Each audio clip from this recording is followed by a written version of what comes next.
Welcome to CARICOMP Insider, where high-tech facial recognition meets real-world intelligence.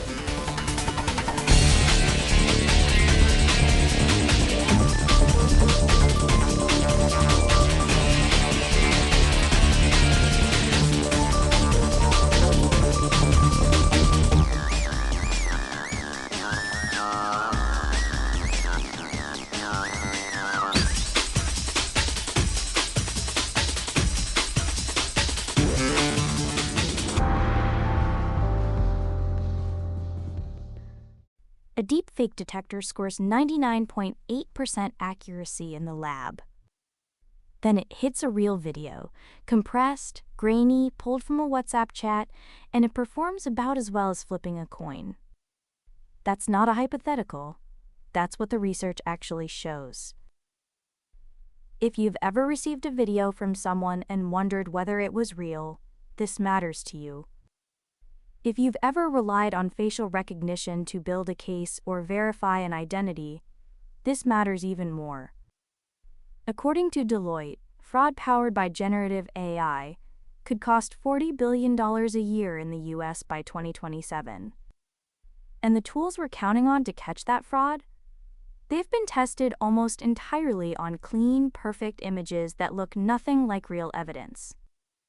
That gap between the lab and the field is where people get hurt. Wrongful accusations, missed fakes, misplaced trust. If that makes you uneasy, it should. But understanding exactly where these tools break down is how you stop feeling powerless. So why does a tool that aces every test suddenly fail when it matters most? It starts with compression. Every time a video travels through email, a conferencing app, or social media, the platform squeezes the file to make it smaller. That squeezing removes tiny details, pixel connections, color gradients, frame transitions. Deepfake detectors are trained to spot exactly those kinds of tiny inconsistencies. But compression creates the same inconsistencies in completely legitimate videos. So the detector can't tell the difference between a real video that's been compressed and a fake video that's been manipulated. The article's analogy nails it. Imagine training someone to spot counterfeit $20 bills using only pristine, museum-conditioned fakes under perfect lighting. Sharp printing, clean paper, consistent color. Now send that person into a dim bar to check crumpled bills worn down by years in wallets. They'd miss every counterfeit that didn't match their training. That's exactly what happens to these algorithms. They were never trained on the messy, degraded footage that shows up in real investigations or real inboxes. And the problem gets worse when images shrink.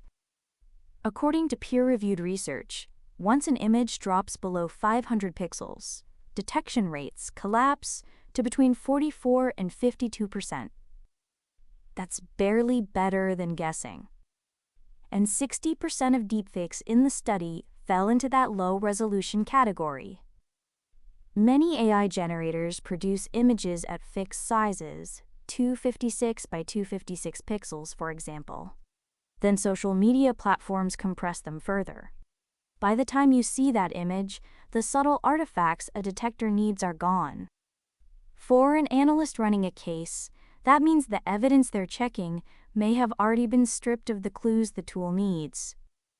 For anyone scrolling their feed, it means that suspicious photo a friend forwarded might be undetectable, not because the technology doesn't exist, but because the image has been degraded past the point where the technology works.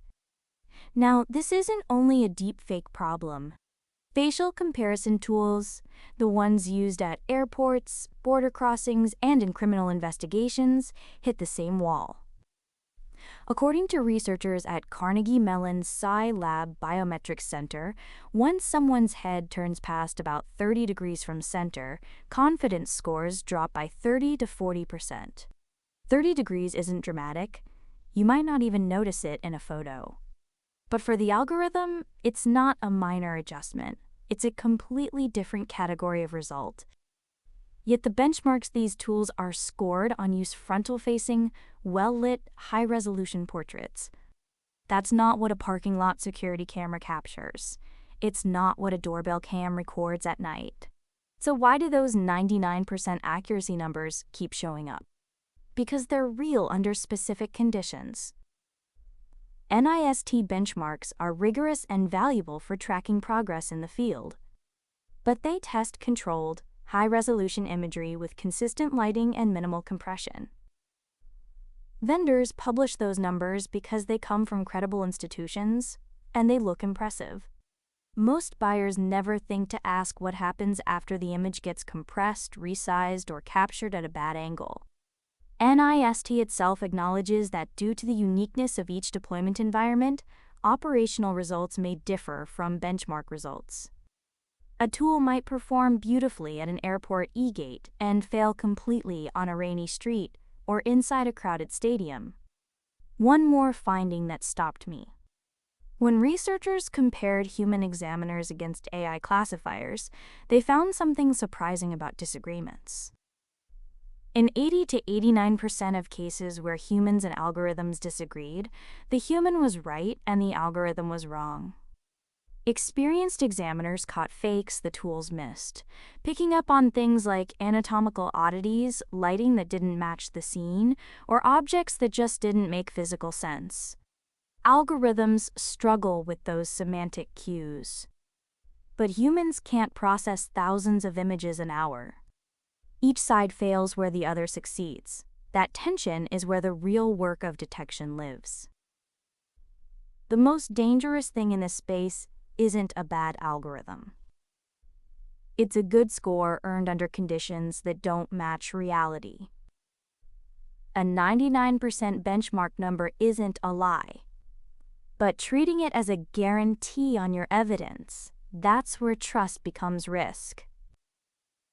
So 3 things to carry with you. 1. Deepfake detectors and facial recognition tools are tested on clean, perfect images that look nothing like what shows up in real life. 2.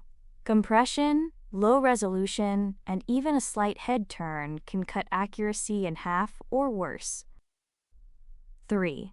A high accuracy score without knowing the test conditions is a confidence number, not a reliability measure. Whether you're building a case or just trying to figure out if a video is real, the question isn't, how accurate is this tool?